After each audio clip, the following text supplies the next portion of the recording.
lot of people. Great for our business, so appreciate that. That was beautiful. Yes. All right, we're live. Go ahead, Juan. Hey, super. Here in Seoul, South Korea, and it's my Sunday evening, your Sunday morning, and I think we're about 12 hours out of whack, maybe 11 hours out of whack or something, 13 hours out of whack. But boy, is there stuff going on over here. There goes my dinner. We went to Korean church service today at a church called The Cross. And they're part of a kind of a larger network here in Korea, and they even have a couple of them in the States, out in New Jersey, and I believe they have one out in the Los Angeles area. They actually have an event going on up at Pepperdine University called David's Tent, I think in the next week or so. But great church. A number of Americans that live here go to this same church, and so they had an interpreter for us. And I had the former Prime Minister of South Korea, Mr. Juan, very respected person within the nation of South Korea. He is also the legal counsel for the current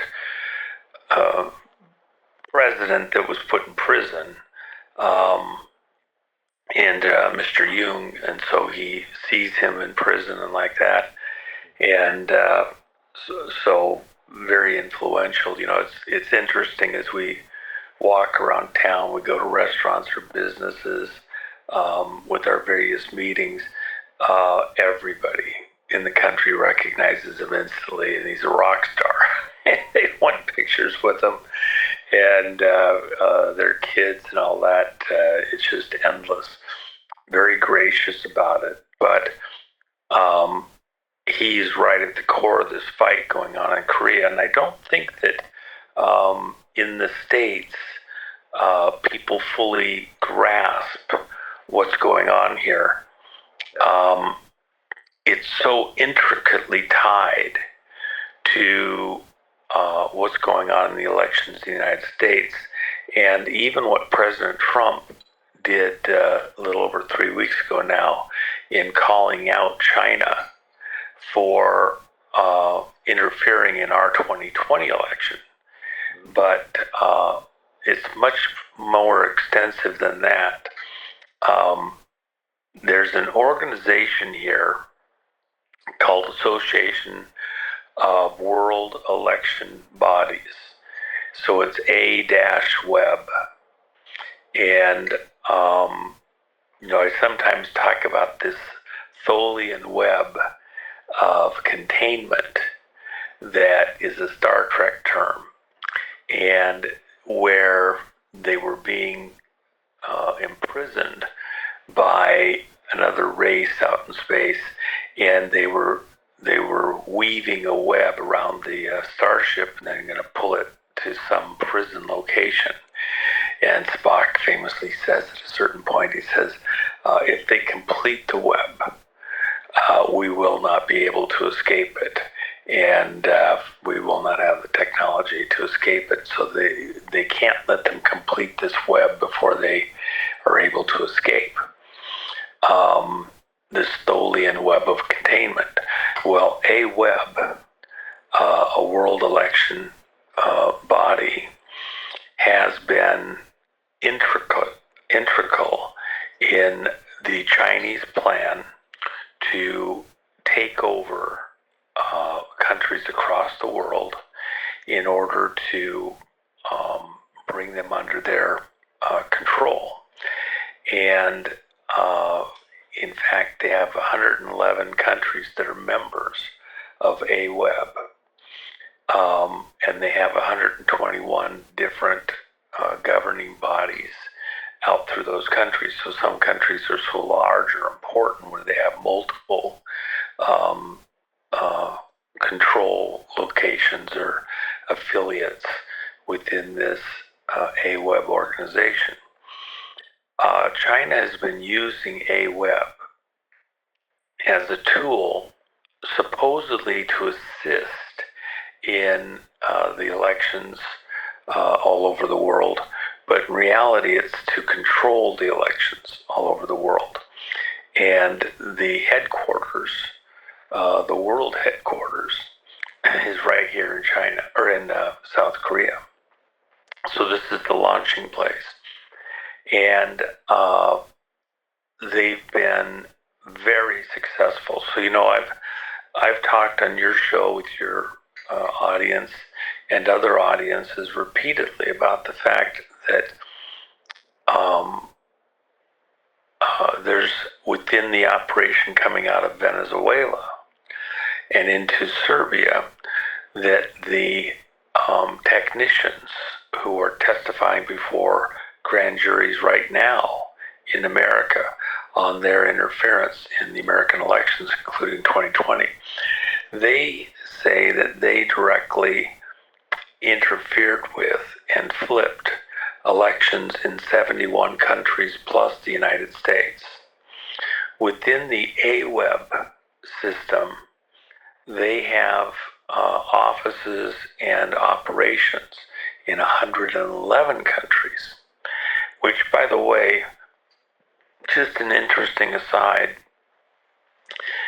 111 is the number of war in the occult. It is used within a number of the secret handshake organizations as a code for war. And so 111 in various places shows up over and over and over as a kind of a call sign. So I thought it was very unique that they even wanted to claim precisely and handle elections in 111 countries. Within that, just to give the extreme, for example, here in South Korea,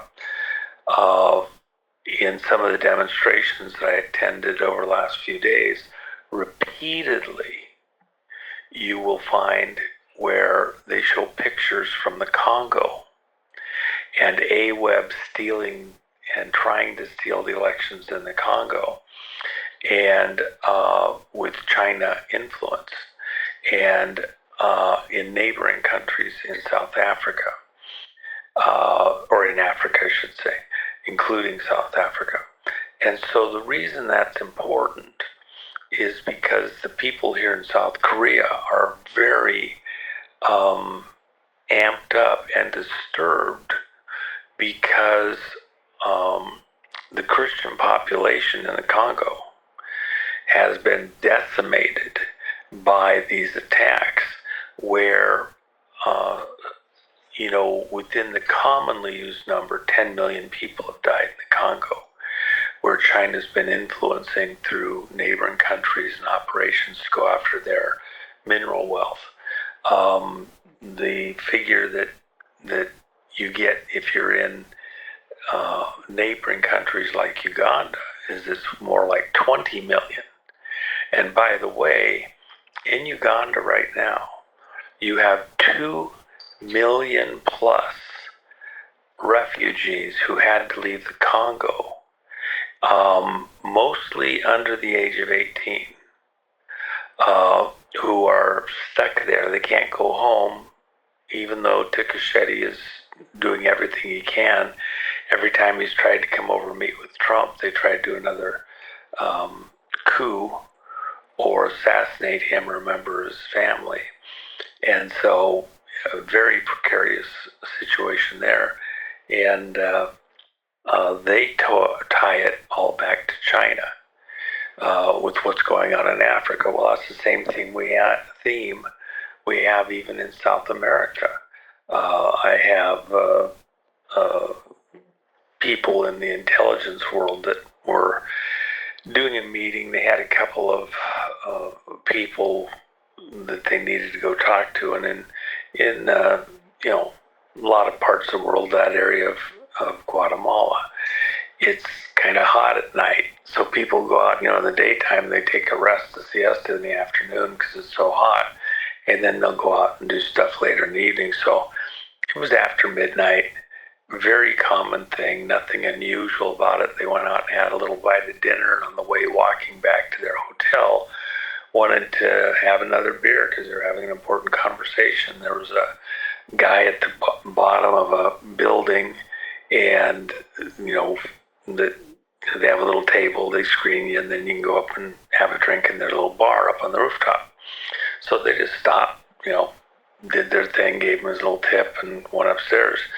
And very quickly realized they were in some type of a whorehouse type situation.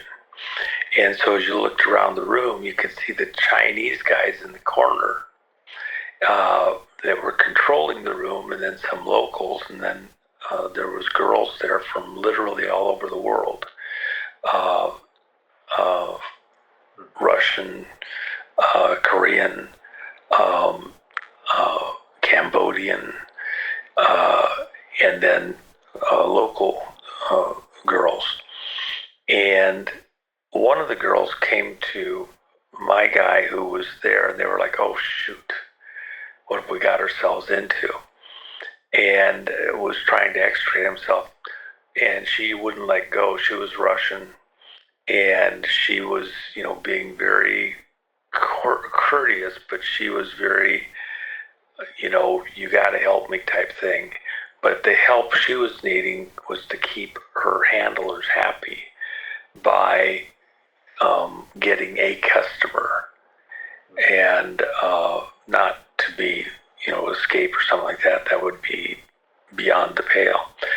So the next day in a briefing they were in, they were up front, told their hosts, who were very senior in the military there in Guatemala, what had happened, where they were at, and the room kind of laughed. Yeah, that's one of the three that the Chinese run here in our area, and for the Chinese workers and for the locals.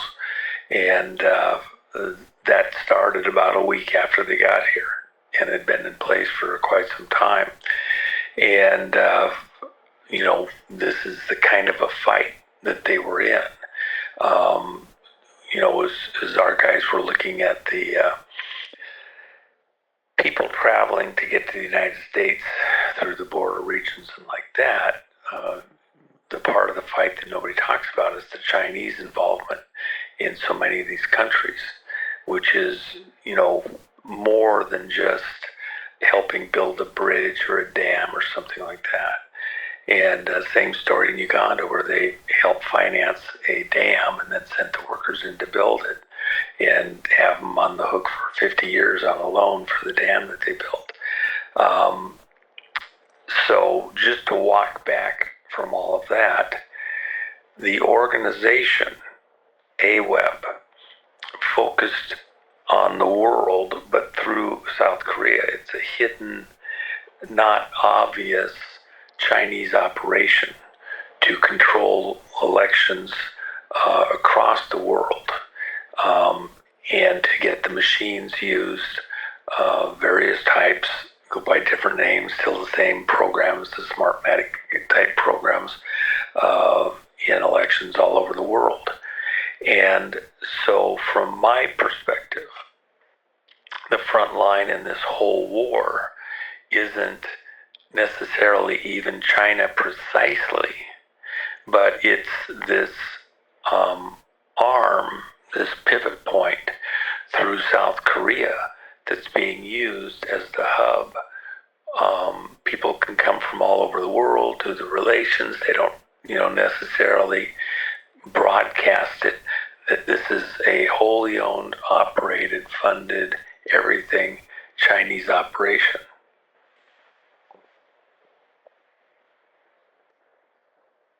So AWEB, it's a larger scale operation that needs to be taken down at some point, right?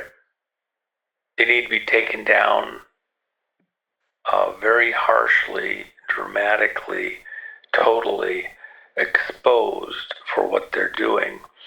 and the way that they're doing it through South Korea. But let me throw this in to the equation.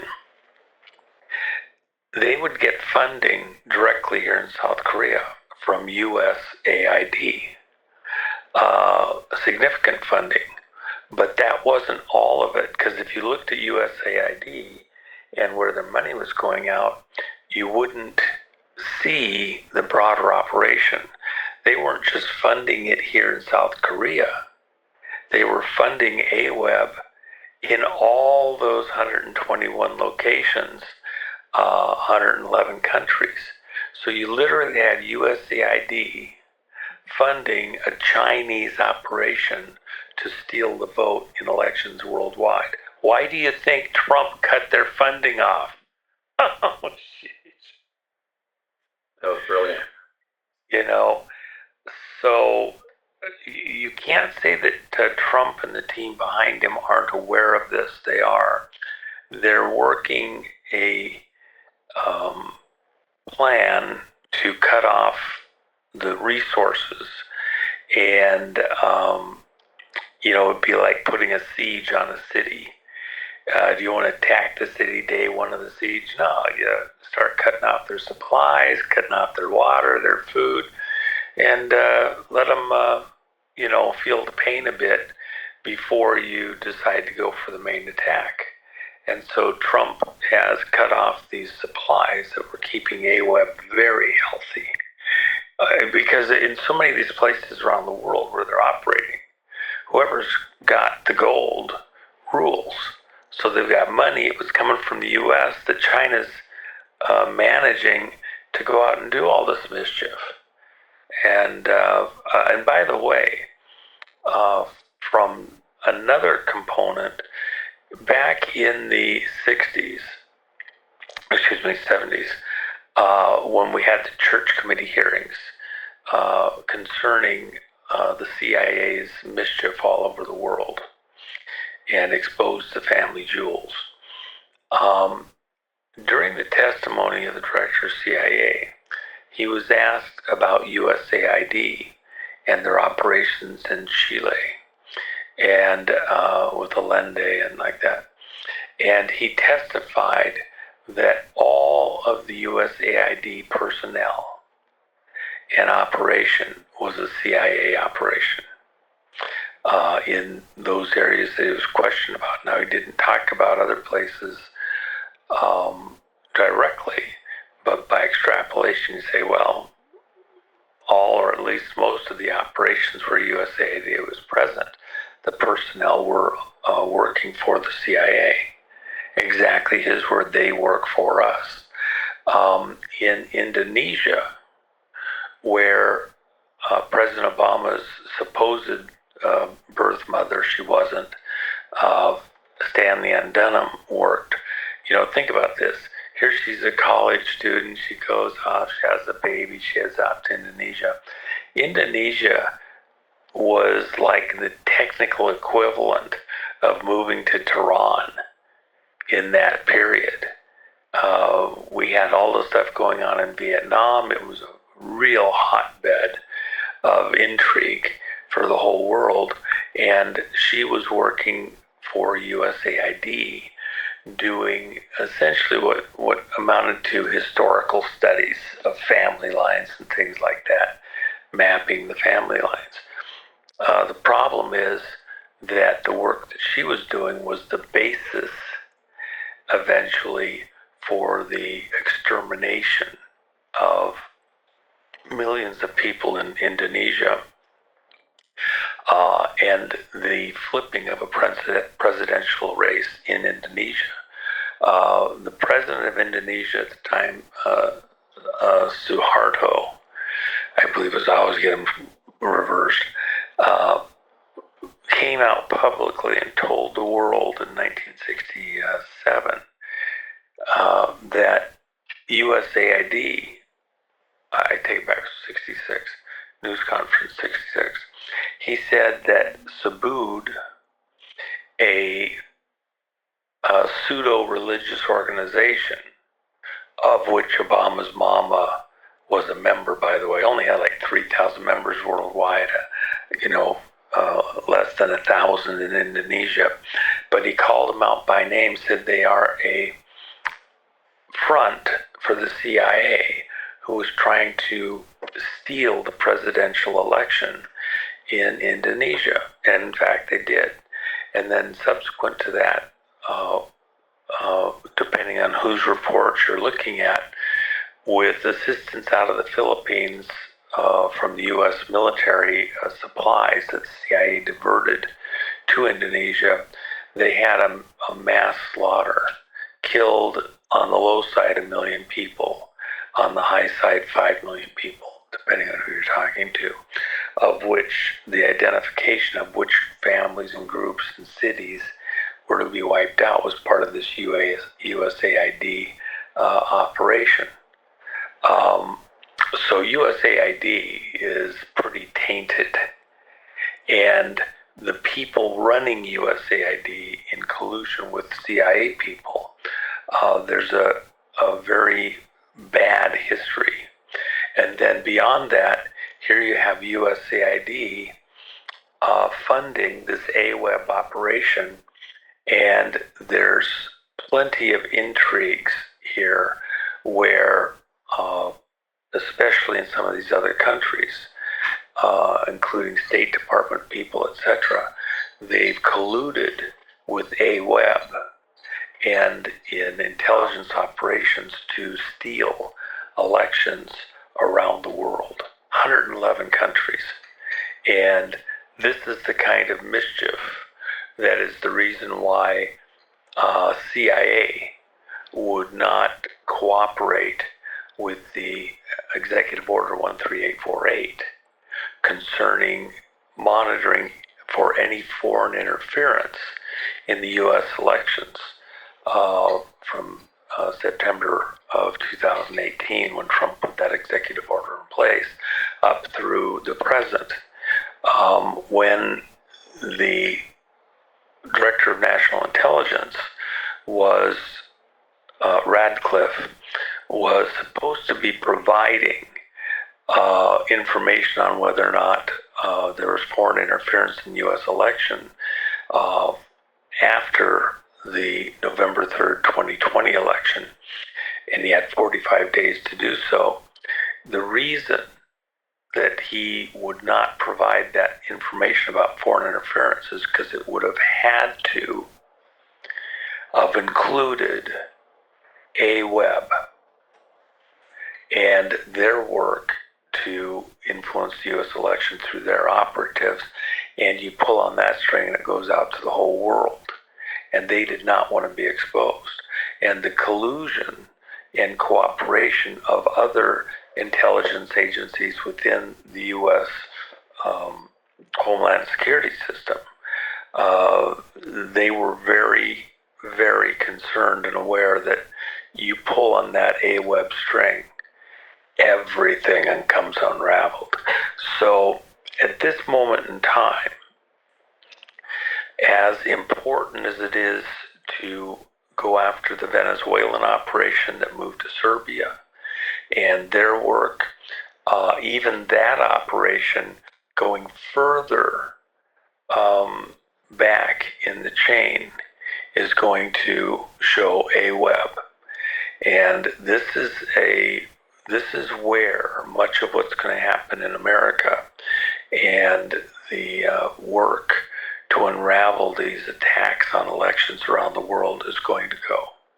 AWEB will become a name that everybody is extremely familiar with. And then,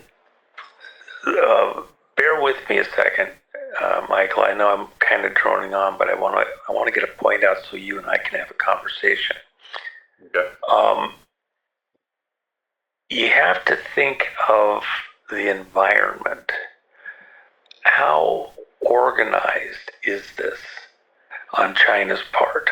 How organized is this from the globalista, these hidden hand people around the world who want to make hay, make a gazillion, and they see China as a partner in their plots and schemes to own and control the world and to create a worldwide slave state.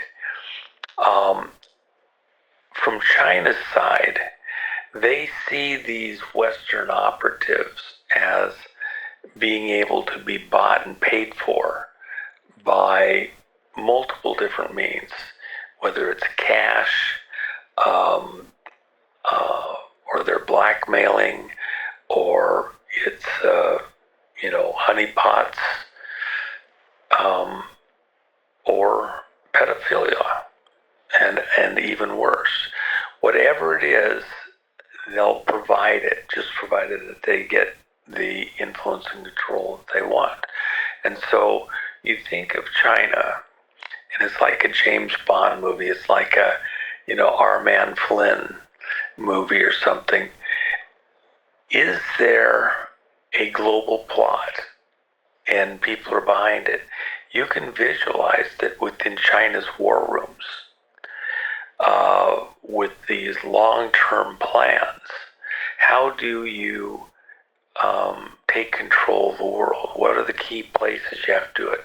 What industry, politics, weaponization, etc. do you need to control in order to take over the world? And I've mentioned it in the past, and I'll go into a lot of detail, but the wargaming that we were doing, using teams augmented by computers back in the 70s and then into the early 80s, that I was aware of before, I wasn't in those places anymore. The war games included not just nation states, but some of them, which seemed very playful at the time, were as though aliens landed on planet Earth. What if one alien landed and tried to take over the world? What would they do? What if 10 or 200, a very important number, landed and tried to take over the world? What would they do? How would they go about it? How long would it take them? Would we recognize it and be able to respond? And you had to think of, what are their capabilities, so that you had some zone of reality you were dealing with. And what technologies might they filter in, and how could that affect it? And so running these war games over and over and over and over and over, looking at different options and what could we do to fight back. In reality, some of those, I think, were precisely aimed at Russia and China, even though they were couched as being aliens from outer space. Russia was easier to beat. China is different. And you can visualize, I think everybody in this audience could visualize, that if you had a group with a military mindset, 20, 50, 100, and they start gaming out, how are you going to win the world? And what are the key hotspots? What do we got to do? Militarily, industry, technology, programming, all the way through it. And then you look at what's going on in the world, and especially something like AWeb. That is part of a very intricate, extensive, expansive operation to undermine governments around the world. Literally succeeding, if you want to go by where President Trump's coming from, in stealing the 2020 election in the United States. But let me go just a little bit further on that. So that presumes China's doing everything they're doing, and we're doing nothing. We have no response in play to try to counter this. No, bullshit. That's why there's not a lot of light that's given to the public on much of what's being done to counter this, because we haven't pulled the pin completely on what needs to be done to counter this global operation. But it's coming, and it's coming very quickly. The flip, the turn is about to occur, and that's why President Trump has called out China, named it very precisely as being at behind the scenes, very overtly doing these things.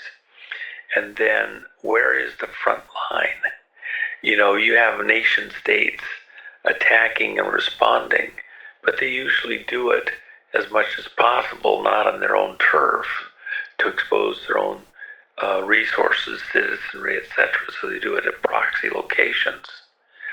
Where's the main hub on planet Earth of the election frauds and undermining of elections, capturing of elections all across the planet? It's right here in Seoul, South Korea. You are right now looking at the city that is at the front lines of election fraud on planet Earth, where the Chinese are working through to take over the world. Fascinating. So yeah, the AWeB, I've never heard that before, but that's that's going to become very common right now. It's being shared everywhere. Now you sent me a Substack, Kanakawa, the News, Mr. President, reopen Conic, the CCP election software case your intelligence agencies are still burying. So I was reading through that. It's pretty amazing. Yes. That the guy that's in charge of that's in charge of almost every major city in the United States, is a Chinese guy with the CCP, trained in China, totally connected with the CCP. Wow. And running the software company, and manages the poll workers, the poll chiefs, and equipment, and election day logistics. So and here it says Los Angeles, San Francisco, Detroit, Washington, D.C., and 24 of America's largest jurisdictions. Mm-hmm. It's crazy. Let me just say it this way.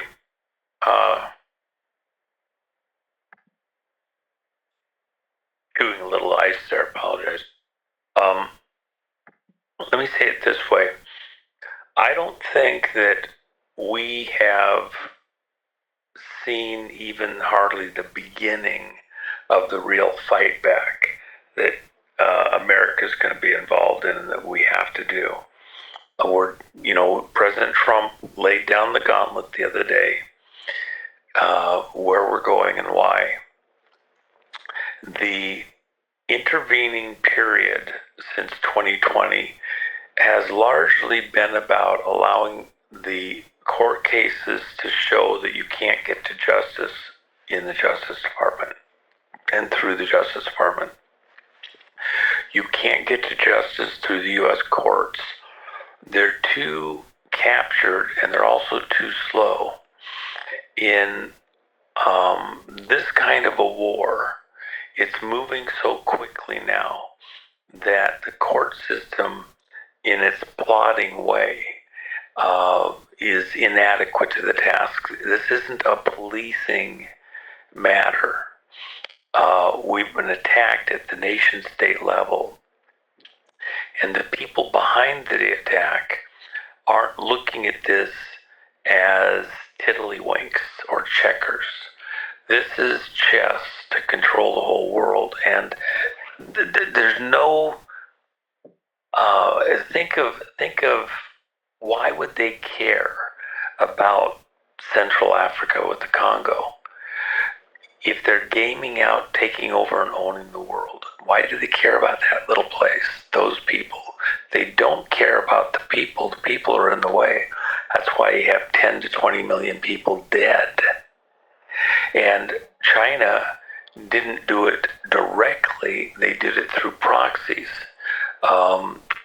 Brought in operatives from other places in the Mideast for a religious war to wipe out that local population so they could take over the mines. 10 million dead, 20 million dead, it's just a statistic. It doesn't even matter. But within this operation, in their war room, in order to win, they need all of those rare earth elements.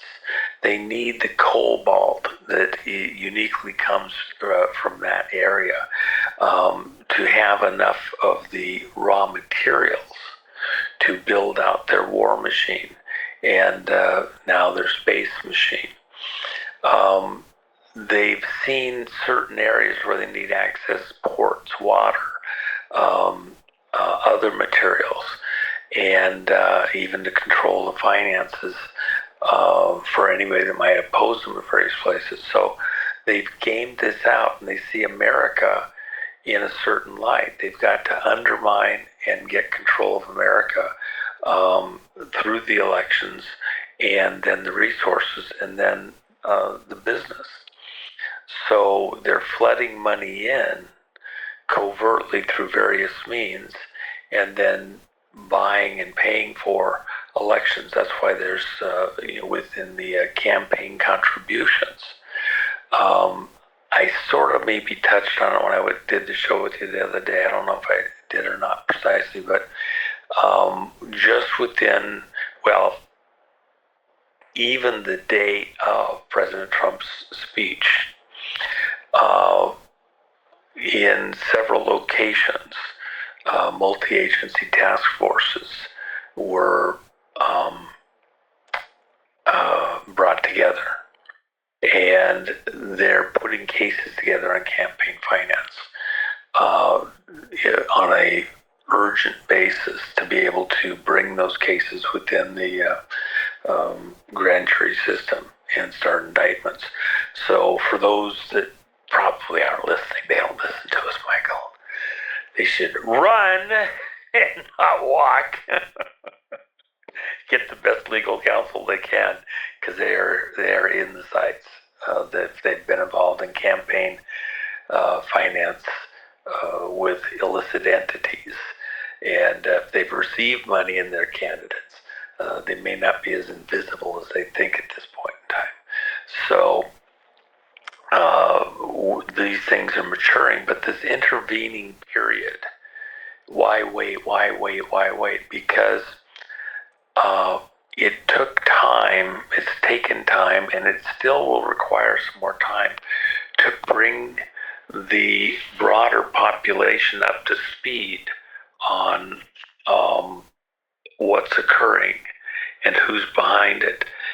President Trump saying it's China, saying it publicly, not mincing any words, is important because it starts to focus our minds and our understanding of the type of a war that we're in, because it's about to get much more real, much broader, going into the digital stuff, and even the falsehoods that happened with Biden getting put in power. And it will help to the people to understand this context of a worldwide war in the election area as the basis for having to pause with the election here coming up, because the voter rolls haven't been cleaned up. You now have a number of candidates that have been moved through the primaries onto the general ballot for this fall election on November 3rd, and they are not there clean. And if you were to go forward with the election, you would just seal the deal on the election fraud. You'd have to, start over for another process. 2 years from now, we don't have that. Things are going very quickly around the world, but coming back to South Korea, think of World War II and the fight against Germany and the Nazis. Where did it all come to a head? We were fighting on the sea, we were fighting with bombing stuff, Battle of Britain early on, to stop Germany from just marching into England. And when the actual fight back occurred, there was lots of people that wanted us to land in Europe and start the war in the summer of 43.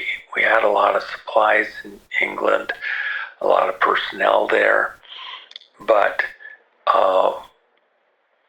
we had just come off of this failed landing that was attempted and nearly killed out most of the British Army a year earlier. And so that was just not wise. We held till we had a real force, and so it was not till the following year, June of 44, when the tides, by the way, favored a massive landing. And but you didn't start in Germany. You started in France and then fought your way across Europe to Berlin. In this fight on the election stuff, the beachhead, I believe, that is going to have to be our main assault is right here in South Korea. It's the most important location for what's going on if you're going to cut off the influence into elections across the world. It's the pivot point for China out into the rest of the world, and you need to nip it in the bud. Now, South Korea is in a very precarious moment right now because a huge percentage of their politicians have been hijacked, captured, blackmailed, honeypotted to own this moment in South Korea. And the undermining of the South Korean government is so extensive. Imagine, here's why I got a question for you, Michael. Mm-hmm. Think of one of the most hotly contested, most dangerous places on planet Earth that is just on a hair trigger at any moment to blow into some kind of a war. We're told this all over the world. Wouldn't that be the 38th parallel? Good point, yeah. So think about this. If the South Korean people, they know how aggressive, assertive North Korea is, and wanting to somehow come over the border, supposedly cause any kind of a little trigger. Shoot, we've still got huge numbers of American forces here as a trigger. Do you know what the government officials here in South Korea decided to do? They decided, this is Chinese influence, by the way, they decided to take the bullets out of the guns of all of their South Korean troops at the border to North Korea. Because they don't want to take a chance somebody might start something, right? But then that wasn't enough. So then they decided to take away the guns. And then they decided they didn't want people to have knives. They might hurt somebody. So they armed their forces at the 38th parallel with batons. They're now standing by waiting for North Korea to come through and do something with batons. Yeah, that's very frustrating. I worked many years when I was in the SEAL teams with the Korean SEALs, and I came to love Korea. It's great place, great food, great people. We had them go through our training in the SEAL team, SEAL training. So yeah, it's just very frustrating to see that. They always thought, the Korean SEALs that I work with, that eventually the two sides will be combined. But that's not the way to go about it. You have to be strong. If you appear weak, then you're going to get taken over. So yeah, it sounds like a captured operation there. That's very frustrating. Well, and then the other thing is, the politicians here, think about the U.S. when you do it. The politicians here have decided to allow, to cap the number of Chinese that can come in and get residency here in South Korea at 10 million a year. You have a country that has 50 million people. Oh my God. Okay, and they're coming in. But even on the election stuff, here's what's already happening. Um, so June 3rd, their elections are so screwed up here in South Korea and getting worse. June 3rd, while they were looking at the ballots, or the voting, there was a number of places, mostly conservative locations, almost exclusively conservative voters live, where they ran out of ballots. And so the people couldn't vote. They went to the vote center and they did this little deal. People were aware that if they voted early, that their votes could be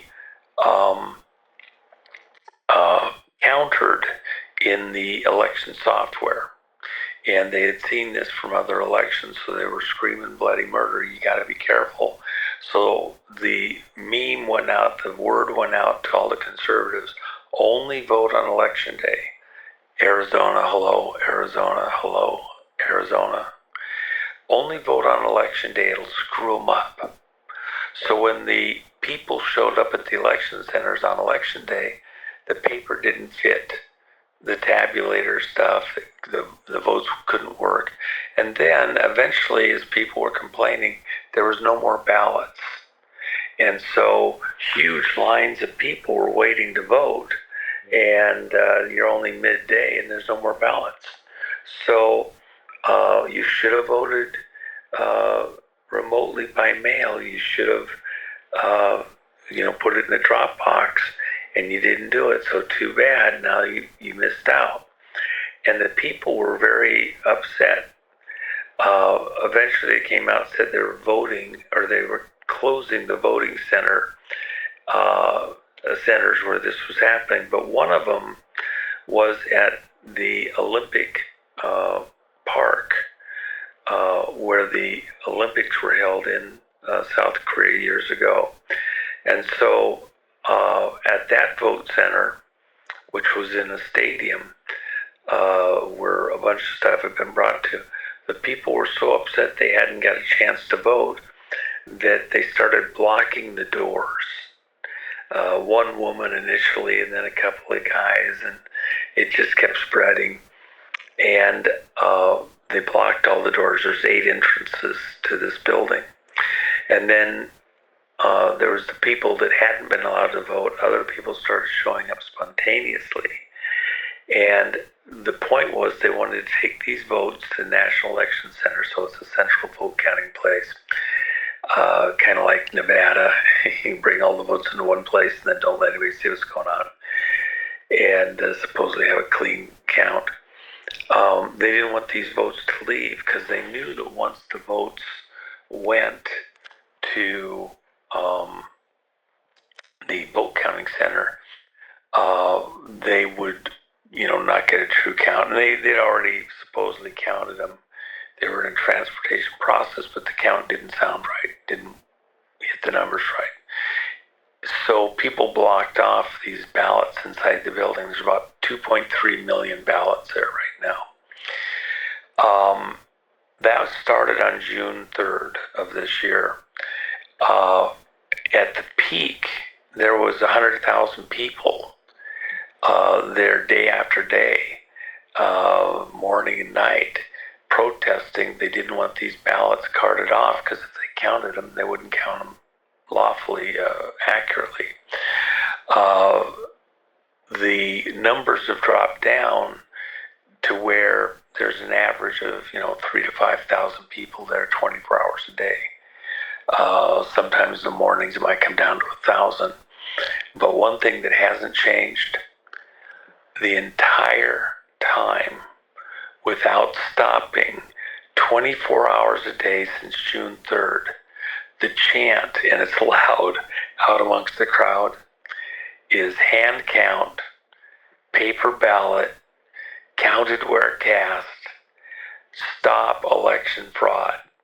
And there's no group organizing it. There's nobody in charge, because if there was, the police could cancel their permit. But by law, this is the people's area. So there's nobody organizing it. People just spontaneously show up. You've got some churches that have services there 24 hours a day, praying, and gospel singers there. You have various of the election parties that are there. The PPP party is the conservative, kind of like the Republicans here in the States. And the Democrat Party is called the Democrat Party here, which has totally been bought and paid for by China. But the protests have stayed going, and they're so intense. The police can't really come in here and stop it because there's so many people paying attention. The world's watching. So think of Tiananmen Square. They would like to stop it. They'd like to be very harsh. When my friend, former Prime Minister Juan, came there, he tried to go in where the ballots were and to make sure that they were secured till the people could get to them. The police that blocked him and stopped him, people were noting, and even people in the police here in South Korea said, wait a minute, these are not officers that we recognize. Turns out you have a bunch of Chinese people that have been placed in positions within these groups doing the policing. And they were a bit more harsh in dealing with stuff. People are now watching for that, so they're having to be very careful about where they put these Chinese military in, as though they're police officers here locally. But that's what's going on. And but the protests continue. What they want is for the ballots to be opened in public, with all the observers there. And what they also believe that they will find is that a significant number of the ballots will be on ballot paper that clearly is not the official paper here. And because they've already found some of it in various places, it'll be a large number. In fact, here's another aside. Around the country, when the people realized a lot of these ballots were fraudulent, that they were made on the wrong paper, election officials took the ballots and they took them to locations where they could burn them, and openly burned them. So people complained about all the smoke from the burning ballots around the country. But in this location, they didn't get to it.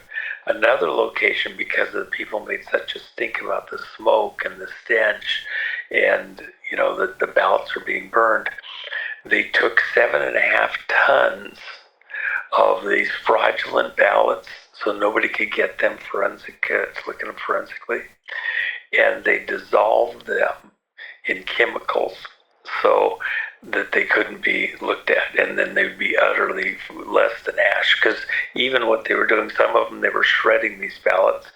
The citizens came back and went through meticulously like a movie and sorted out the ballots and showed how the ballots were fraudulent and then the votes were fraudulent like that. So they're in a hell of a fight here in South Korea. Sounds like America. Yeah, it is. It's even worse. People there are standing up. They're moving on it. So that's what we need to see in America. That's good. Well, they're in a precarious situation. The one thing that I will say is that the amount of American flags there at the Olympic Village and Stadium was probably on par with the number of South Korean flags. Wow. And because they see their fate tied to what happens in America, if America doesn't make it through this with what President Trump is doing, they don't survive. And here's the other thing. You have 50 million people here. With now the politicians that are on the payoffs and under control by China deciding that they're going to allow up to 10 million Chinese a year to come in here. Here's one of the other things that was going on. They had people here that started going door to door looking at the voter rolls and checking to see if the people that are on the voter rolls actually lived where they said they live. And over and over and over, tens of thousands of voters have now been outed. They are Chinese ghost voters. And so you knock on the door, ask people, is so-and-so here? Does so-and-so live here? And they say, no, I've never heard of that name before. No, they don't live here. They're not a resident of our, somebody living in our house. Apartments with 10 people living at them that have one bedroom. Well, they're Chinese ghost voters. Where have you heard that kind of crap before?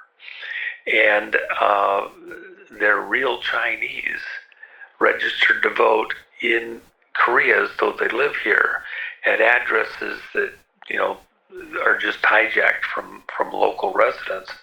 And they're real addresses. But, until you go through the voter rolls. So their voter rolls have to be cleaned up, just as we have in America. But the South Koreans view this as beyond just a political thing. One of the things, of course, about China being communist is anti-religion. And the church here in South Korea realizes that in many ways, this is about destroying the church in South Korea. And for example, since COVID, 10,000 churches were closed here in South Korea because people couldn't go, they couldn't participate. And then they've called in, they have local laws here about how you go about doing any money movement within a church. And so the congregations were becoming even afraid to let known who they were within some of the churches. The pastors, if you don't have the agreement of the church, if you only have the church council leadership and the pastor decide, let's say we have to sell off a piece of property, they have to have the vote of the church members. Well, the church members weren't participating, and they had to make decisions quickly. So they went ahead and sold it. Well, now they get in trouble for money laundering. Even though you can see everywhere the money laundering, it's just a way of attacking anybody that's tied religiously to, a specific body and getting bogged down in the government red tape. So people have, been under attack. Are you staying or are you leaving? The church that we attended today is a member of kind of an association of churches, a number of churches. They pray 24/7, and they maintain it within their various locations. This specific group was in a building that they were leasing space here until just a little over a year ago. And then they had this thing they were going to have to move to a new location. They were growing, a lot of young people there. And so they made plans to, and there's various reasons why they were having to go at the pace they were, to move to this new location. Then pressure came on for them being at the location they were in. They had kind of a basement meeting area that they did all their prayer 24/7. They would lease offices in an upper area of the building for Sunday services and like that. But they got tremendous pressure and had to move. And so they moved to their new location and months earlier than they'd planned on. Well, just a few days after they completed leaving the place that they were at, there was a heavy rain, and then apparently some mud flow or something that caused a surge of water into that specific building, and it flooded the basement in just a matter of a couple of minutes. And it also, all of the electrical for that whole building runs through that exact area. So it was understood, had they been doing their 24-hour prayer, where they would probably had 2 to 3 dozen people present at that time of the middle of the night, those people would have been killed,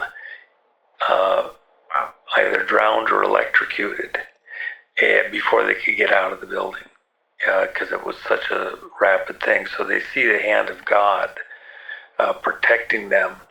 They see this as a religious fight as much as anything. And then, by the way, in a couple of the areas that are especially held by the Chinese, the art in the area, and even government paid for art, is very bizarre. It's like the art at the Denver airport.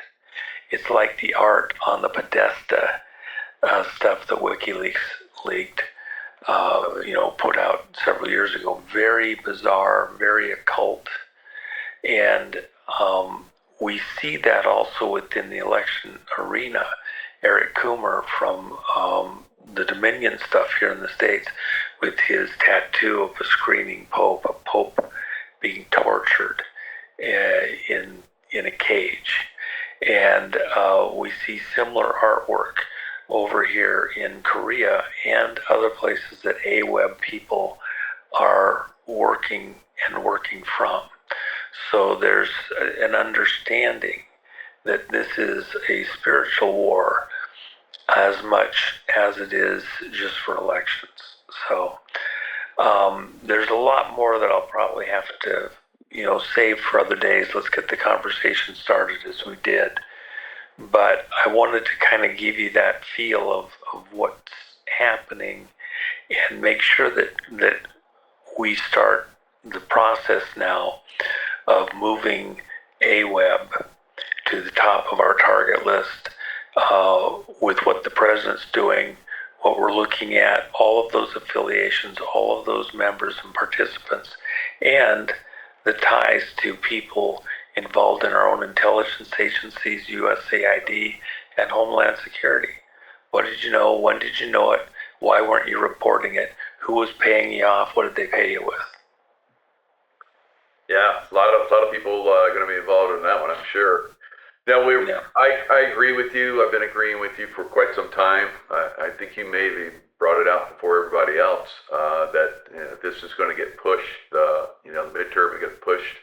I agree with you. I think it should be a year out so that we can re-vote in the primaries, vote some quality people in, and not having that vote compromised as well. There's a lot of compromised people out there, like you're talking about, that are in position to get inserted in power, going to keep this monkey show going, corruption and so forth. So, well, we have so many friends in common. Look at the California situation that we all know about. I don't know if a year is going to be enough time. I think it might be maybe a year and a half or something. Wow. More. Wow. But I mean, because the complexity here, the extensive, how are you going to root this all out? So I think the reason I wanted to just pull you back for a second is it'd be great if we could do it in a year. But when you look at all the technical logistics, you got one chance to sort this out for real. You got to get real. Whatever it takes, that's what it takes. Whatever it takes. Yeah, good point. So, there's other things that are going on. You've talked about this as well for quite some time. The possibility of some kind of nuclear event in the United States. I've been doing some nuke sifting for years now, trying to root those out. I thought directed energy weapon attacks were over, and now we're seeing them again in the United States on a horrific level, up in Spokane, California now. So, I mean, we're at war. It's a lot of people say, well, we're not a kinetic war. It's all like internet and the politics and voting. No, we're literally getting our cities burned out from under us, and most of these cities, well, almost all of them, are conservative areas. just like you talked about earlier, the Maricopa County in Arizona, totally conservative area, and they targeted that area to take it down in the voting process in Arizona. Yep. And there's more. I'll talk about that here shortly too. That again, the money laundering, Maricopa and Sedona, Arizona, and then Silicon Valley, key places where, by the way, it's Chinese operatives flowing that money out to campaigns across the country to flip other locations. So campaign finance is going to be a huge part of what's coming here that we have to discuss. But trying to keep it in bite-sized pieces. The reality is, if we don't, my opinion, if we were not going to pause the election this fall, then you would have blown past a critical checkpoint, after which there's nothing but the cliff and no time to stop before the cliff. And I believe that that's why you're going to see something stunning and amazing. But it's not just to save America. The rest of the fight goes across the world.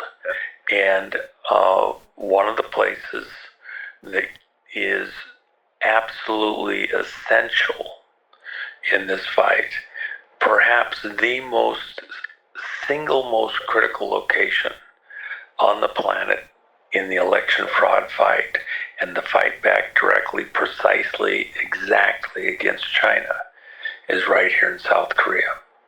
And prayer required, but also the U.S. to dive in. We as people are so closely aligned. And you mentioned earlier Japan with the yen. That's why President Trump said, no, we're going to step in and support the yen. Secretary Bessent did just that. Because if you let it go into free fall, it takes down the U.S. economy with it. So we're in a precarious position.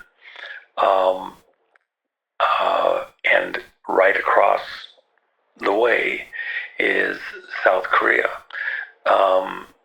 Japan, South Korea,